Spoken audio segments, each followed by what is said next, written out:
수타니파타 고요한 힘으로 세상을 걷는 법. 여러분 안녕하십니까? 오늘은 불교 경전 중에서도 가장 오래된 부처님의 육성에 가장 가까운 경전인 수타니파타를 소개하려고 합니다. 우리가 사는 세상은 끊임없이 우리를 흔들어댑니다. 사람들의 말, 세상의 평가, 끝없는 비교와 경쟁, 그 모든 것에서 우리는 자유로울 수가 없습니다.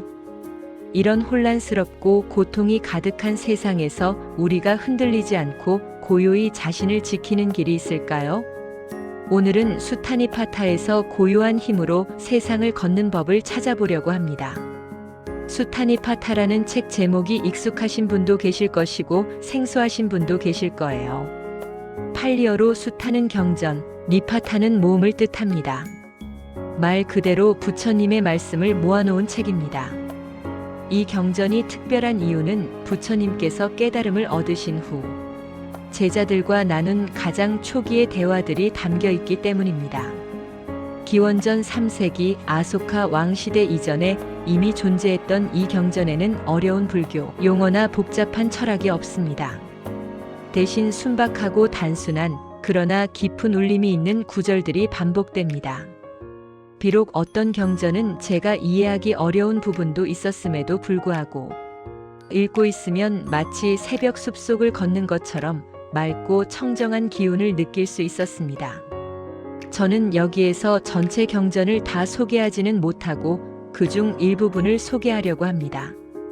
자, 그럼 경전 속으로 같이 들어가 볼까요? 제1부 자해경. 사물에 통달한 사람이 평화로운 경지에 이르러 해야 할 일은 다음과 같다. 능력 있고 정직하고 바르며 말씨는 상냥하고 부드러우며 잘난 체하지 말아야 한다. 만족할 줄을 알고 많은 것을 구하지 않고 자비를 줄이고 생활을 간소하게 하며 모든 감관이 안정되고 총명하여 마음이 성내지 않으며 남의 집에 가서도 탐욕을 부리지 않는다. 현명한 사람들로부터 비난을 살 만한 비열한 행동을 결코 해서는 안 된다. 살아있는 모든 것은 다 행복하라. 평안하라. 안락하라.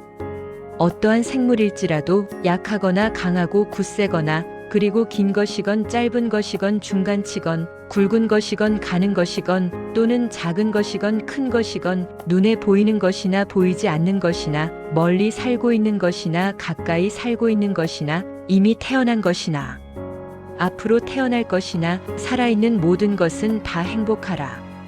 누구도 다른 사람을 속여서는 안 되며 어디서든 남을 업신여겨서는 안 된다. 노여움이나 적개심으로 남이 괴로워하기를 바라지 말라.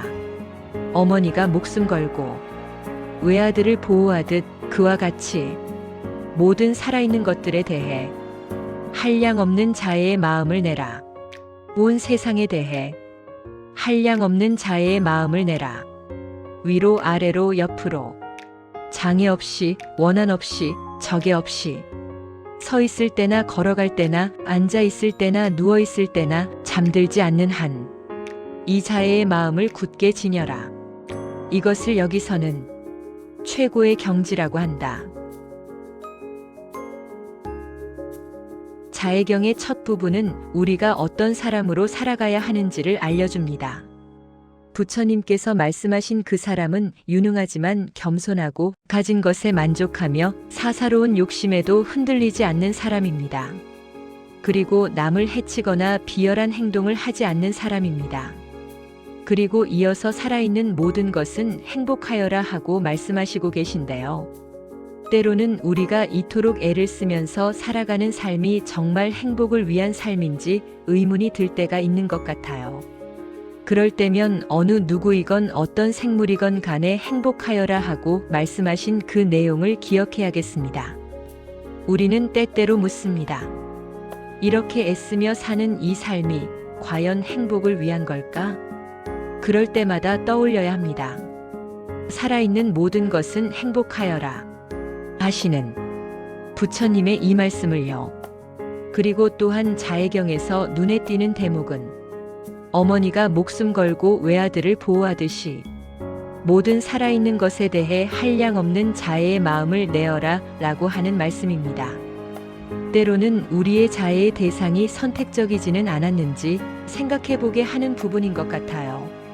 때로는 내 형제도, 내 부모도, 내 자녀도, 어쩌면 나 자신조차도 한량없이 사랑하기 힘든 것이 인간의 존재라는 생각이 들었습니다. 오늘부터라도 자애의 마음을 가지고 잠들지 않는 한 부처님의 말씀을 실천하는 삶을 산다면 우리 삶에 얼마나 큰 변화가 찾아오게 될까요? 제2부 더 없는 행복. 수타니파타에는 자애경과 더불어 또 하나의 아름다운 가르침이 있습니다. 바로 더 없는 행복입니다. 한 신이 부처님께 여쭈었습니다. 진정한 행복이란 무엇입니까? 그때 부처님께서 이렇게 답하셨습니다. 어리석은 사람들을 가까이 하지 말고 어진 이와 가깝게 지내며 존경할 만한 사람을 존경하는 것, 분수에 알맞은 곳에 살고 일찍이 공덕을 쌓고 스스로 바른 서원을 하는 것, 부모를 섬기고 아내와 자식을 사랑하고 보호하는 것, 일에 질서가 있어 혼란스럽지 않은 것, 남에게 베풀고 이치에 맞게 행동하며 친족을 사랑하고 보호하는 것, 악을 싫어해 멀리하고 술을 절제하고 덕행을 소홀히 하지 않는 것, 존경과 겸손과 만족과 감사와 때로는 가르침을 듣는 것, 인내하는 것, 온순한 것, 수행자들을 만나는 것, 때로는 이치에 대한 논의를 하는 것, 수양과 깨끗한 행위와 거룩한 진리를 보는 것, 세상 일에 부딪혀도 마음이 흔들리지 않고 걱정과 티가 없이 안온한 것, 이것이 더 없는 행복이다. 너무 좋은 말씀이지요? 부처님께서 말씀하신 행복은 거창하지 않습니다. 깨달음이나 열반 같은 먼 이야기가 아니라서 더욱 마음에 와닿았습니다. 좋은 사람들과 함께하고 분수에 맞게 살며 사랑하고 베풀고 바르게 사는 것, 깨끗하고 거룩한 것을 가까이 하며 흔들림 없이 살아가는 일이 왜 우리에게 그토록 어려웠던 걸까요? 내 마음을 들여다보고 내가 가진 것에 감사하며 하루를 온전히 보낼 수 있다는 것, 그 단순한 일이 어째서 그토록 어려운 비결처럼 느껴졌을까요? 누군가 일깨워주지 않으면 생각이 일어나지조차 않았다는 사실이 참 어리석게 느껴졌습니다. 하지만 한 가지 분명한 것은 행복은 늘 우리 곁에 있었다는 것입니다. 오늘부터라도 부처님의 가르침에 따라 저의 행복을 실천해야겠다는 생각이 들었어요. 제3부 무소의 뿔. 수타니파타를 이야기할 때 빼놓을 수 없는 구절이 있습니다. 소리에 놀라지 않는 사자처럼, 그물에 걸리지 않는 바람처럼, 지늘게 더럽혀지지 않는 연꽃처럼, 무소의 뿔처럼 혼자서 가라. 저도 이 구절을 처음 읽었을 때 그 울림에 놀라 수타니파타 전문을 찾아 읽게 되었습니다. 이 구절은 코뿔소경에 나오는 말씀입니다. 코뿔소는 뿔이 하나이고 대부분의 동물과 달리 홀로 다니는 존재입니다. 그 하나의 크고 우뚝 솟은 뿔처럼 고요히 자신만의 길을 걷는 모습이 떠오릅니다. 몇 구절을 함께 읽어보겠습니다. 모든 생물에 폭력을 쓰지 말고 어떤 생명도 괴롭히지 말라. 자녀를 바라지도 말고 하물며 친구를 구하지도 말라. 무소의 뿔처럼 혼자서 걸어가라. 사귐에는 사랑과 그리움이 생긴다. 사랑에는 괴로움이 따른다. 연정에서 근심이 생김을 알고 무소의 뿔처럼 혼자서 걸어가라. 자식과 아내에 대한 애착은 가지가 얽힌 대나무와 같다. 죽순이 서로 기대지 않듯 무소의 뿔처럼 혼자서 걸어가라. 숲속의 사슴이 자유롭게 먹이를 찾아다니듯 지혜로운 이는 독립과 자유를 구하라. 무소의 뿔처럼 혼자서 걸어가라. 무엇을 얻든 만족하고 온갖 고난을 이겨내며 두려움 없이 세상을 걷되 무소의 뿔처럼 혼자서 걸어가라. 물고기가 그물을 찢듯 번뇌의 매듭을 끊어버리고 지늘게 더럽혀지지 않는 연꽃처럼 무소의 뿔처럼 혼자서 걸어가라. 이 구절들을 읽을 때마다 정말 감탄이 절로 나옵니다. 무소의 뿔처럼 혼자서 걸어가라. 그 말은 세상과 단절하라는 뜻이 아니라 새 속에 물들지 않고 자신을 잃지 말라는 뜻으로 다가옵니다. 총명한 친구를 만나면 함께 배우고 좋은 말씀을 들으면 마음에 색이 돼 어떤 것에도 집착하지 말고 살아가라는 말씀. 그 가르침이 제게는 큰 위안이 되었습니다. 어떤 것에도 흔들림 없이 세상을 걸어간다는 건 어떤 걸까요? 어떤 것에도 물들지 않고 더럽혀지지 않는다는 건 어떤 걸까요? 그 물음이 오늘도 제 마음속에 오래 남습니다. 제4부 육체에 대한 가르침. 걷거나 서며 혹은 앉고 눕거나 몸을 구부리고 또는 편다. 이것이 신체의 동작이다.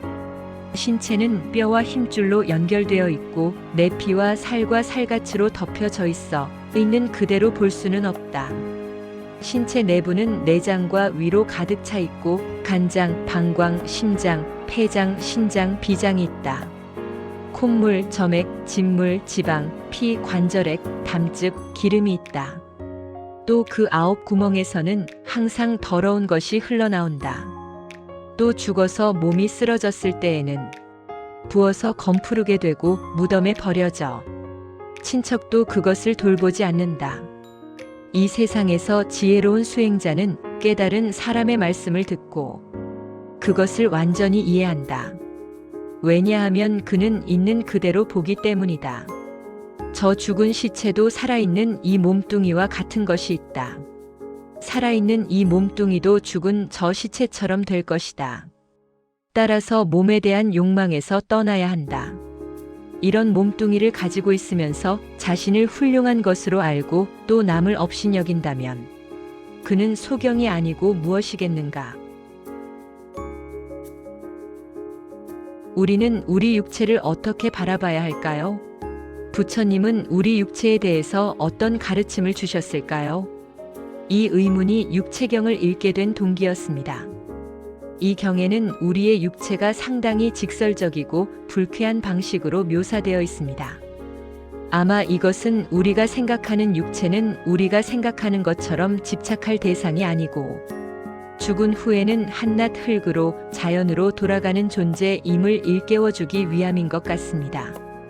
우리가 살아있는 동안 그 싱싱함이 쓰러지면서 한탄과 상심에 빠지기도 하고 여러 가지 집착의 대상이 되는 우리 육체가 죽은 후에는 우리가 마주하게 되는 시체와 하나도 다를 바가 없다고 말씀하시고 계십니다.